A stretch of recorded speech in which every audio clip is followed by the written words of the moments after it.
السلام علیکم۔ Second year پاک اسٹڈی اور اس کے چھٹے چیپٹر کا امپورٹنٹ لانگ کویسچن، قدیم وادی سندھ کی خصوصیات کیا ہے؟ یہ لانگ کویسچن بیان کرنے سے قبل یہ بتا دینا چاہتا ہوں کہ ہم نے اس سے قبل جتنے بھی ہیں پہلے، دوسرے، تیسرے، چوتھے امپورٹنٹ جو لانگ کویسچن ہیں ان تمام کو اسی طرح اضافی ہیڈنگ کے ساتھ ایکسپلین کرنے کے بعد ویڈیو بنا کر اپلوڈ کر دی ہیں۔ تو جو طلباء اس کو دیکھ رہے ہیں تو وہ ایک تو چینل کو سبسکرائب ضرور کریں اور پچھلی جو ویڈیو ہیں ان سے بھی مستفید ہوں، تاکہ چینل کو سبسکرائب کرنے کے بعد اور بیل پریس کرنے کے بعد تاکہ کوئی بھی آئندہ جو لیکچر ہے، آئندہ بھی انشاءاللہ جو امپورٹنٹ لانگ کویسچن ہے اسی طرح ان تمام کو ایکسپلین کر کے اپلوڈ کر دیا جائے گا تاکہ وہ بآسانی آپ تک پہنچ جائے۔ آج ہم قدیم وادی سندھ کی بات کریں گے کہ قدیم وادی سندھ کی کیا خصوصیات ہیں، اور چھٹے چیپٹر کا یہ امپورٹنٹ لانگ کویسچن ہے۔ سب سے پہلے سوال کی طرف آتے ہیں۔ سوال کیا ہے؟ قدیم وادی سندھ کی خصوصیات بیان کریں۔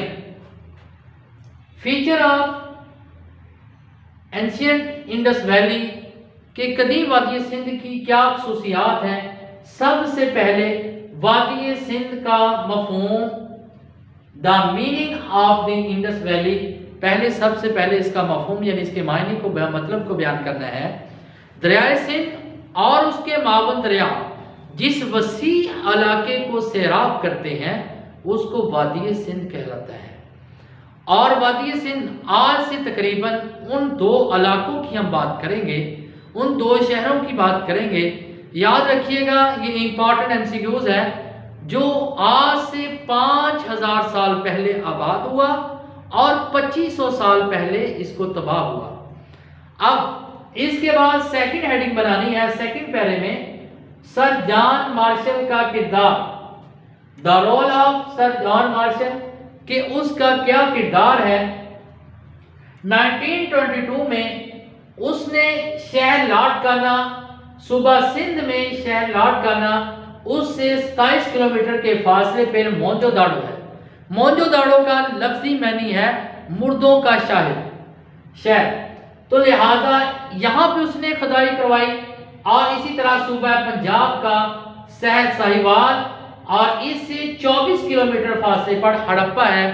یہاں پہ اس نے دو جگہوں پہ جس وقت ٹیلوں کی کھدائی کروائی، اور پہلی بات تو یہ کہ ان دونوں شہروں کی کافی چیزیں آپس میں ملتی جلتی تھیں، کچھ آثار قدیمہ ملے، اور یہ دونوں شہر جو تھے، اور جان مارشل نے اس چیز کو دیکھا کہ یہ تقریباً 5000 سال پہلے آباد ہوئے اور 2500 سال قبل دریاؤں کے کنارے پہ بسنے والے، اور یہ اندازہ لگایا جاتا ہے کہ سیلاب کی وجہ سے یہ تباہ ہوئے۔ اب ان دونوں شہروں کے، ان دونوں کا آپس میں فاصلہ جو ہے 650 کلومیٹر ہے، 650 کلومیٹر اس کا فاصلہ ان دونوں کا ہے۔ یہ MCQs بھی ہے، شارٹ کویسچن بھی ہے۔ اب آثار قدیمہ کہ کون سے آثار قدیمہ تھے، کیا کیا چیزیں ملی ہیں۔ کچھ وہاں پہ تعمیرات کے لحاظ سے، بلڈنگ کے لحاظ سے، کچھ جانوروں کے پنجر کے لحاظ سے، کچھ خوراک کے لحاظ سے، اور عمارتیں ان کی کس طرح کی تھیں، اور بازار ان کے کس طرح کے تھے، تجارت ان کی کیا تھی، کھلونے کیا تھے، ان تمام چیزوں کے اثرات ملے۔ اب قدیم وادی سندھ کی خصوصیات، سب سے پہلے تعمیرات، آرکیٹیکچر، اور جس وقت کھدائی کروائی گئی وہاں سے اندازہ لگایا گیا، اور وہاں پہ جو چیزیں وہاں پہ برآمد ہوئیں تو وہاں پہ دیکھا کہ ان کے مکانات ایک تو کھلے تھے اور ہوادار تھے۔ مکانات پکی اینٹوں کے ساتھ بھی بنائے گئے تھے، کچی کے ساتھ بھی بنائے گئے تھے، اور اسی طرح صاف ماحول تھا، اور اسی طرح گلیوں کو پختہ کیا گیا، اور سیوریج پانی کے نکام کو، گندے پانی کے نکاسی کے لیے نالیاں بنائی گئی تھی، اوپر سے ڈھکی گئی تھی، اور ہوادار اسی طرح تہہ خانے بنائے گئے تھے موسم کی شدت سے بچنے کے لیے۔ یہ تمام ان کی عمارات خوبصورت، ہوادار، اور اسی طرح پانی کی نکاسی کے لیے کنویں بھی برآمد ہوئے، کنویں بھی بنائے جاتے تھے جو پانی کی نکاسی کے لیے تھے۔ یہ ساری کی ساری چیزیں تعمیرات سے وہاں سے ملیں۔ دوسرے نمبر پہ لباس و زیورات، ڈریس جولری، اور وہاں کے لوگوں کے لباس کس طرح کے تھے، اور وہاں کے لباس شلوار قمیض پہننا، شال اوڑھنا، اور اسی طرح عورتوں کا کڑھائی والا لباس پہننا، پھر زیورات میں ہاتھ، چوڑیاں، بالیاں، اور اسی طرح ہاتھی کے دانتوں کے بنے ہوئے زیورات، اور ان چیزوں کا لوگ شوق رکھتے تھے.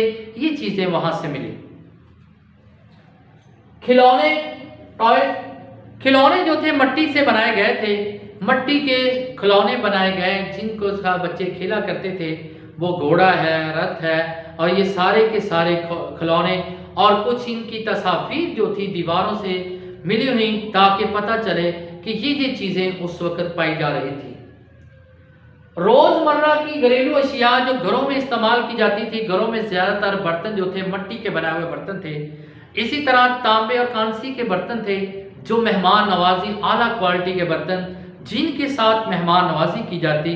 اور اسی طرح زیادہ تر جو گھروں میں برتن استعمال کیے جاتے تھے وہ مٹی کے بنائے ہوئے برتن تھے، اور اسی طرح بڑے خوبصورت، بڑے عالیشان تھے. جنگی ہتھیار، ویپنز، اور اس میں سے جنگی ہتھیار تیر کمان، کلہاڑی، خنجر، آری، چاقو، یعنی وہ لوگوں کے پاس یہ جو تھے ہتھیار، یہ چیزیں ملی ہیں. اور یہاں سے ان چیزوں کا اندازہ لگایا گیا کہ ان کے پاس جنگ لڑنے کے لیے اور جنگی ہتھیار یہ تھے جو وہاں پہ پائے جاتے تھے. یہ شارٹ کوسچن بھی ہے کہ جنگی ہتھیار کون کون سے تھے، اسی وجہ سے میں نے یہاں پہ لکھ دیا تاکہ آپ اس کو انڈرلائن بھی کر لیں اور یاد بھی کر لیں. تجارت، کامرس کے لحاظ سے وہاں پہ تجارت لوگوں کا زیادہ تر جو پیشہ تھا کھیتی باڑی، کپاس کا، اور اسی طرح گندم کا، اور زراعت کے ساتھ بھی منسلک تھے. اور اس کے علاوہ چاندی، تانبا، کانسی، یہ چیزیں ملی. حالانکہ یہ چیزیں وہاں پہ پائی تو نہیں جاتی تھی، اور ظاہر ہے کہ ان کا دوسرے ممالک کے ساتھ، افغانستان، وسطی ایشیا اور ان ممالک کے ساتھ ان کا یہ تمام چیزیں تھیں. اور اعتقادات، بلیف کے لحاظ سے وہ لوگ جو تھے سورج، چاند اور ستاروں، ان کے بت بنائے ہوئے تھے، انہی کی پوجا کرتے تھے، اور مردوں کو دفناتے تھے. مردوں کی ہڈیاں، پنجر ملے جس سے اندازہ لگایا گیا کہ وہ اپنے مردوں کو کیا کرتے تھے، دفناتے تھے. جانور، اینیملز، اور اس وقت کے جو پائے جانے والے ہڈیوں سے، پنجر سے، تصاویر سے ظاہر تھا جو اس وقت جانور تھے، لوگ آگاہ تھے تبھی تو تصاویر تھی ان کی. مچھلی تھی، بھینس تھی، خرگوش، سانپ، ہاتھی، گینڈے اور شیر. یہ شارٹ کوسچن بھی ہے کہ قدیم وادی سندھ میں پائے جانے والے کون سے جانور تھے. یہ اسی وجہ سے میں نے یہاں پہ ان کے نام لکھ دیے ہیں، تو آپ نے ان کو نام کو انڈرلائن بھی کرنا ہے اور یاد بھی کرنا ہے. خوراک، جو، گندم، مچھلی اور کھجور، یہ خوراک تھی کیونکہ جو کے دانے ملے، گندم کے دانے ملے اور کھجور کی گٹکیں ملنے سے ان چیز کا اندازہ لگایا گیا کہ وہ لوگوں کی خوراک میں یہ استعمال کرتے تھے. گندھارا، سب سے پہلے گندھارا تہذیب. گندھارا کون سا علاقہ کہلاتا ہے، یہ شارٹ کوسچن ہے. راول پنڈی سے لے کر پشاور تک کا جو دورانی اس کے درمیان علاقہ ہے وہ گندھارا کہلاتا ہے. اور اس کا مین سٹی جو مین شہر ہے وہ ٹیکسلا ہے. ٹیکسلا جو ہے راول پنڈی سے 40 کلومیٹر کے فاصلے پہ ہے. یہ بھی شارٹ کوسچن بھی ہے، ایم سی کیوز بھی ہے. اور یہاں پہ بہت پرانی یونیورسٹی تھی اور لوگ طلباء بہت دور دور سے یہاں پہ تعلیم حاصل کرنے کے لیے آتے، فیض یاب ہوتے. اور اسی طرح ان تمام چیزوں کو وہاں سے ملنے کے بعد اس کا اندازہ لگایا گیا. تو جو بچے ان تمام لیکچر سے مستفید ہو رہے ہیں تو لہٰذا وہ چینل کو سبسکرائب ضرور کریں. والسلام.